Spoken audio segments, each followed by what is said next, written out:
Hi hello అందరు ఎలా ఉన్నారు? నేనైతే ఒక బ్రేక్ఫాస్ట్ రెసిపీతో మీ ముందుకు వచ్చేసాను. క్విక్ రెసిపీ, 2 minutesలో అయిపోతుంది బ్రేక్ఫాస్ట్.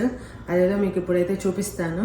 ఫస్ట్ అయితే నేను బ్రెడ్ అయితే తీసుకున్నాను, టోస్ట్ చేసి పెట్టుకున్నాను బటర్తో. అండ్ ఇది అవకాడో పేస్ట్. అవకాడో కూడా ఫ్రూట్ దొరుకుతుంది, బట్ ఇలాంటి ప్యాక్స్ కూడా దొరుకుతాయి పేస్ట్. నేనైతే ఈజీగా అయిపోతుంది ఇదైతే అని చెప్పి ఈ ప్యాక్స్ తెచ్చుకున్నాను. ఇప్పుడైతే ఎలా చేయాలో చూపిస్తాను.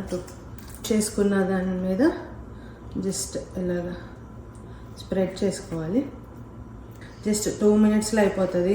ఆఫీస్కి ఎంతైనా మన ఇండియన్ స్టైల్ యాడ్ చేయకపోతే అంత ఉండదు. నాకైతే కొంచెం ఆనియన్స్ అయితే ఉండాలి. ఆనియన్స్ లేకుండా కూడా తినొచ్చు, బట్ ఆనియన్స్తో ఇంకా బాగుంటుంది. అండ్ చిల్లీ కూడా యాడ్ చేస్తున్నాను. నాకైతే బాగా ఇష్టము. మార్నింగ్కి ఈజీగా అయిపోతుంది, టైం కూడా పెద్ద పట్టదు దీనికి. టేస్ట్ అయితే సూపర్.